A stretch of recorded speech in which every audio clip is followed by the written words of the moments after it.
होतं का पोट सुटले रिटायर करून टाका. एक फिटनेस माणूस यांच्यामध्ये पगार देतात म्हणून आम्हाला करायला लागतं असं म्हणतात. का मंत्री कोण आलं नाही, का कोणी येऊन आश्वासन नाही.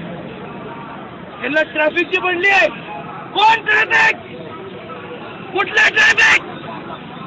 त्या ट्रॅफिक मध्ये बसणारे लोक शेतकरी आहेत. जो माल जातो तो ट्रॅफिक शेतकऱ्यांचा आहे. कुठलं ट्रॅफिक? हा शेतकरी मेला तर ट्रॅफिक बंद पडणार, सगळं संपवणार आणि महाराष्ट्र सोडून द्या, देश तर कधी महाराष्ट्राकडे वाटचाल करणार नाही. कोणाला अडवत्या तुम्ही या हक्काच्या जोरावरती? अरे बेट्यांनो, एकच सांगितलं प्रधानला, माझी विनंती आहे तुम्हाला मीडियाला, त्याला जाऊन प्रतिक्रिया विचारायचं कुत्र्याला, त्याला खा विचार. मला तिने असं केलं, मला पापच ऐकून घेतलं.